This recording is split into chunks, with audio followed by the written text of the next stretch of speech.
ये जो प्रीति है, ये प्रेमास्पद वस्तु या प्रेमास्पद व्यक्ति लगते हैं। व्यक्ति में प्रेम होता है, किसके कारण होता है? मन के कारण के जीव के कारण? मन जड़ है। जिनके कारण सब प्रिय लगता है उसका ही अपने हाथ से उनका हानि करना, इससे बढ़कर स्वार्थ हानि संसार में क्या है? प्रश्न है। कोई है? देखिए, हमारा जीवात्मा जब शरीर में रहता है तब तक सब वस्तु प्रिय लगती है, जिनके कारण स्नेही प्रिय लगते हैं, खान पान प्रिय लगता है, सब कुछ प्रिय लगता है। उन प्रिय कर आत्मा का हानि अपने हाथ से जो करता है उससे बड़ा मूर्ख इस संसार में कौन है? और हम लोग वही मूर्ख है, बाहर नहीं, ऐनक में देखना चाह रहे हैं मूर्ख। लेकिन मन के ऐनक को जिस दिन देखना सीख जाएंगे तब हमारा काम बन गया। इसलिए आगे के श्लोक में ये बता रहे हैं कि व्यक्ति को चाहे न कुर्याद कहिर्चित संगम तमिश्रम तितिर्षु धर्मार्थ काम मोक्षानाम यद अत्यंत विघातकम। कहते हैं कभी भी व्यक्ति को कदाचित भी, कभी भी कहते ये तमोगुण या रजोगुण का संग नहीं करना चाहिए। व्यक्ति को कम से कम सतगुण के संग में जाए, सत्संग में बिठाए, कम से कम उत्कृष्ट शरीर मिलेगा ना, कम से कम देवताओं का बॉडी तो मिलेगा। मान लीजिए कि गुणातीत नहीं हुआ, गुणों से ऊपर नहीं जा सका, कोई बात नहीं, लेकिन देवता का शरीर तो मिलेगा। देखिए ये प्रभाव है कि इसलिए कहते न कुर्यात कहिर्चित संगम तमस तीव्रम। इस संसार में जो अत्यंत तीव्र संग व्यक्ति करते हैं, इस संसार के संग, संसार का संग का अर्थ संसार भोग, इंद्रियों का संग विषयों से, वो नहीं करना चाहिए। किसको? तितिक्षु, जो लोग तैरने की इच्छा रखते हैं, अपने मन के ऊपर जय करना जो चाह रहे हैं, उनको ये नहीं करना चाहिए। अब बोलेंगे हम नसीब में लिखा है उनका क्या करेंगे, सुख नसीब में लिखा है उनका क्या करेंगे? तो बड़े बड़े राजा लोग एक सुख भोगे, पूरी दुनिया का राज्य। अम्बरीश महाराज भगवान के भक्त रहते हुए हजारों साल राज्य किए, यही भरत महाराज करोड़ों साल राज्य किए, लेकिन वो राज्य कैसे करते थे? भोग में आसक्त नहीं, उनका सारा आसक्ति भगवान में। ये राज्य भगवान की देन है, ये प्रजा का रक्षा करने के लिए मुझे नियुक्त किया गया है, और वेद में यही लिखा है। यहाँ कोई भी है, जननी न सस्यात्, पिता न सस्यात्, गुरु न सस्यात्, सुजत न सस्यात्। कहते हैं इस संसार में गुरु, जननी माने माता और पिता बनने का तब तक अधिकार नहीं है जो उनके अंदर में आए हुए जीव को जन्म मृत्यु से ऊपर न हटाए। तब तक वो माता माता नहीं है, वो पिता पिता नहीं, वो सब उनके शत्रु है। जाइए, कितना भी प्रेम कीजिए अपने बेटे को, जब तक ये ट्रेनिंग नहीं देंगे कि भक्ति कैसे की जाए, तब तक हम उनके शत्रुवत काम करते हैं। अपने शत्रुवत अपना मन काम कर रहे हैं और उसके अनुसार उनके शत्रु हम लोग बने हुए हैं। माता माता नहीं कहलाएगी, गुरु गुरु नहीं कहलाएगा, पिता पिता नहीं कहलाएगा, जो ये उपाय नहीं बता सके। इसलिए कहते कहिर्चित संगम तमस तीव्रम। न, कभी भी प्रकृति का संग नहीं करना चाहिए। भोग भोगो, नो प्रॉब्लम, आसक्ति नहीं होना चाहिए। या भोग भोगने का तरीका है भगवान को ऑफर करके, ये भगवान का संसार है, मेरे पास जो भी है बेटा बेटी ये भगवान का है, भगवान ने भेजा है, मेरा नहीं है।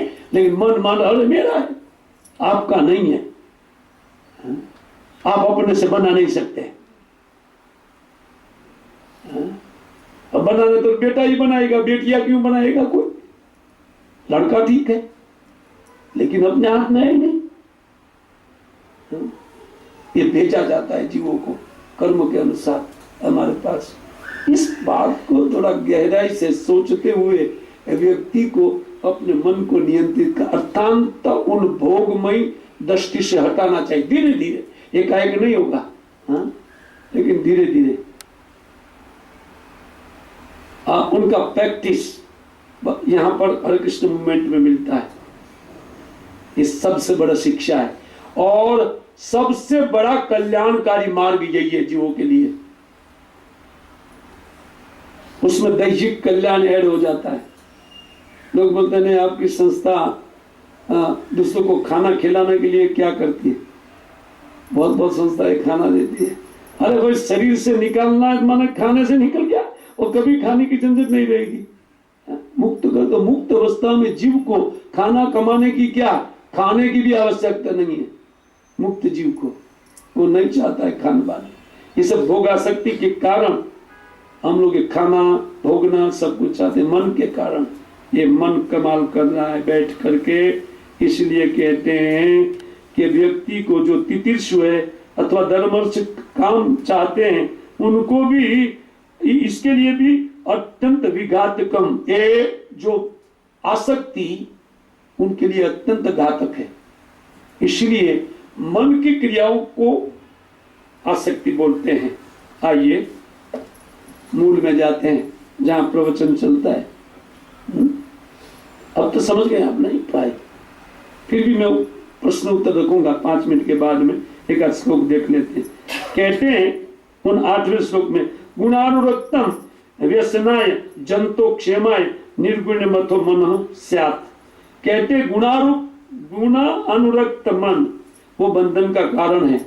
जैसे वो आसक्ति जब तक चित्त में रहती है मन में, तब तक जीव को व्यसनाई दुख का कारण। व्यसन माने दुख, ये संस्कृत शब्द है। हम लोग व्यसन बोलते हैं किसको? चाय को व्यसन बोलते हैं ना, ये ठीक बोलते हैं। दुख है, चाय का दुख, सिगरेट का दुख, इसलिए व्यसन शब्द है। ये शब्द एज इट इज है व्यसन। तो इसको चाय का दुख है भाई। चाय नहीं मिलेगी तो दुखी हो जाएगा बेचारा।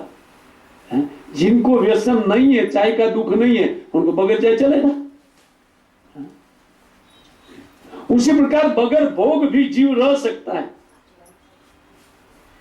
शरीर के साथ आत्मा को रखने के लिए खाना जरूरी है, तो उतनी मात्रा में खा करके और भजन करना जरूरी है। यहां से छूटने का उपाय करना चाहिए कि यहां फंसने का उपाय करें। इसलिए हमारा मन हमारा शत्रुवत काम करता है, भोगों में फंसा हुआ मन। इसी को कहते हैं गुणानुरक्तम व्यसनाय जंतो। जंतु माने हम, जंतु है। जो इस प्रकार जीते हैं ना भोग में, उनको जंतु बोलते हैं। अरे 2 पैर वाला शरीर लेने से कोई मनुष्य नहीं हो जाएगा। तुच्छ जीव है, थर्ड क्लास। जितना भोग में है उतना थर्ड क्लास, चाहे वो बहुत बड़ा मिनिस्टर क्यों नहीं है। शास्त्र की दृष्टि से सबसे थर्ड क्लास है जो अपने कल्याण को सोच नहीं सका और जो अपने पास आए हुए अपने बच्चों को बचा नहीं सका। कैसे बचाएगा? जब खुद को बचाने का शिक्षा नहीं मिला तो कैसे अपने बच्चों को बचाएगा? वो तो सोचेगा स्कूल कॉलेज जाओ और दे दिया बूचरी में। ये तो बूचरी के सदस्य आज की स्कूल और कॉलेज साक्षात अभी पर्चा मिल गया है, बूचरी की तरह चलती है। ये जीव के संस्कार को खाने वाली है। ये जीव का गला काटने वाला संस्कार वहां मिलता है पढ़ाई में, कुसंस्कार सारा। ये संस्कार देना चाहिए बच्चों को।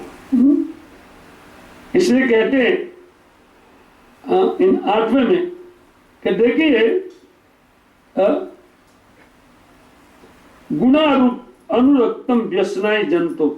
ये जंतु जब विषयाशक्ति में होता है तो उनका मन गुणों में अनुरक्त होता है। इसके कारण ये मन ही कारण है। और क्षमाय निर्गुणम, और अगर वो मन आसक्ति छोड़ दे तो वो मोक्ष का कारण बन सकता है। मन स्यात् मोक्षाय, वो उनका मित्र बनता है। अब आसक्ति कितना करना है? अपने शत्रु को पोषण देना है कि अपने मित्र को, वो हम कार्य कर सकते हैं। बराबर समझ में आ गया पूरा। और ये भरत महाराज ने पहले अनुभव करके देख लिया 3 जन्म में कितना, इनके बाद में बोल रहे हैं। ऐसा नहीं है कि केवल मेरे जैसे शास्त्र की शिक्षा दे रहे, क्योंकि मुझे पूर्व जन्म का स्मृति नहीं है, उनको स्मरण था। अभी बताएंगे आगे चल करके। तुम अपने को राजा सोच रहे हो ना, भरतो नाम राजा हम, भरत का नाम सुना, बोला भरत का कौन नहीं सुना है, भारतवर्ष उसके नाम से है। बोलते वही मैं 30 जन्म में था बेटा, तुम अपने आप को राजा सोच रहे हो। आज मैं हरिण के गर्भ से निकला, उनके बाद में भगवान की कृपा से ये ब्राह्मण के परिवार में जन्म हुआ है। हाँ, ये कथा आगे भरत महाराज बोलेंगे। यही राजा रहूंगा, उनको राजा का अभिमान फिर भी था, तब वो बोल देंगे। किसी को नहीं बताया, अपना एक भी जन्म नहीं, कोई ज्ञान नहीं दिया, उनको दे रहे एक ही आदमी को। कहते हैं कि देखिए क्षेमाय निर्गुण मत हो, जब वो निर्गुण हो जाएगा, मन गुणों में आसक्त रहेगा, तब तक हमारा शत्रु के रूप में काम करेगा। और निकालेगा कौन? आत्मा, अपनी बुद्धि के बल पर। और बुद्धि डेवलप होगी सत्संग से। इसलिए कुसंग में कभी नहीं जाना चाहिए, सत्संग में निरंतर जाना चाहिए, खोज खोज कर सत्संग में जाना चाहिए, क्योंकि हमारा कल्याण का विस्तार वहीं से होता है, सत्संग से। क्षेमाय कहते हैं, क्षेमाय का अर्थ उनके कल्याणकारी वो हो जाएगा, अर्थात मोक्ष देने वाला। और एक उदाहरण देकर, जथा प्रदीपो घृत वर्तिम अश्नुत शिखा सधुमा भजती अन्नदा स्वम। एक उदाहरण देते, जैसे वो दीपक जो घी वाली बाती को खाने वाला, वो जो दीपक है तब तक धुआं निकालता है जब तक नीचे घी रहता है। उसी प्रकार जब तक 3 गुण में मन रहता है तब तक वो धुएं वाला वहां दूसरा जन्म निकलता है। दूसरा एक नहीं, अनंत जन्म निकलेगा उधर से, वो मन निकालेगा। किसका निकालेगा? अनंत जन्म किसका कराएगा? हमारा। एक जन्म में हम लोग थक गए हैं दुखों से, अनंत जन्म उसी से धूम के सदृश है, क्योंकि नीचे बाटी में घी है और वो दीपक जो बाती खाने वाला दीपक है, उनकी शिखा धूम में निकलती है, अर्थात अंधकार में ये संसार देने वाली शिखा निकलती है। सधुमा भजती ना अन्नदा। अगर जैसे ही वो घी खत्म हो जाएगा, कहते पदम तथा गुण कर्मानुबद्धम वर्तिर मन शयते अन्यत तत्वम। कहते उस प्रकार जैसे घी खलास होने पर वो दीपक की लौ अपने तत्व में अग्नि में मिल जाएगा। चक्रवर्ती ठाकुर कहते हैं कि यहाँ घी खा करके धूम निकालते हैं, लेकिन प्योर सुवर्ण से जो आग निकलती है, उनमें आग दी जाती है, वो सुवर्ण से और दीप्तिमान होती है। उसी प्रकार वो मन अगर भगवान की भक्ति में लग गया तो भगवान के रूप गुण माधुर्य के कारण अत्यंत दीप्तिमान हो जाता है उनका मन, वो परमानंद को प्राप्त हो जाएगा वो मन। बहुत सुंदर टीका लिखा है उसके विषय में। तो इसी प्रकार ये प्रवचन हम लोग यहाँ पर विराम देते हैं। तो कल हम लोग कल से देखेंगे कि पुनः इसके विषय में चर्चा है, ये कैसे सब कार्य होता है, उनको सब एकत्रित करके 5 ज्ञानेंद्रिय कर्मेंद्रिय का वर्णन करके एकादश मन कैसे उन क्षेत्र में काम करता है विस्तार से, उसका थोड़ा वर्णन दे करके 2-3 श्लोक में उनके बाद में मुख्य कर्ता श्री भगवान का निरूपण करेंगे, भगवान का ज्ञान देंगे। हरे कृष्ण।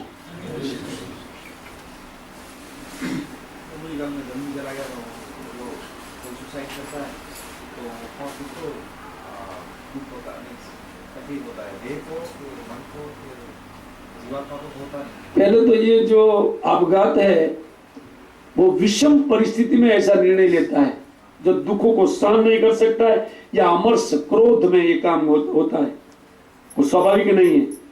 वो स्वाभाविक मृत्यु नहीं होने के कारण, कर्म के अनुसार नहीं होने के कारण, जल्दी जेल से कोई छूटना चाहता है ना जल्दी, तो उसी प्रकार का एक कार्यक्रम है। लेकिन दोबारा पकड़े जाने पर और लंबा जेल, वो दूसरे ही शरीर में वो जब जाएगा, वो तब जाएगा जब उनको फाइन मिलेगा। प्रेत शरीर में रहने के लिए बाध्य किया जाएगा, प्रकृति उनको गति नहीं मिलता है, एक प्रेत का शरीर, मन बुद्धि अहंकार का एक शरीर, खाने पीने की भावना, लेकिन खा पी नहीं सकते, शरीर नहीं है, इसलिए अटकता है भोगों में। अभी कोई स्टूडेंट हम पेपर में पढ़ते हैं कि भाई मार्क कमाने से सुसाइड करते हैं, दबाव में या वो किसी भी प्रकार की अगर अपघात करता है तो जिनका आयुष्य जितना लिखा है उन आयुष्य पर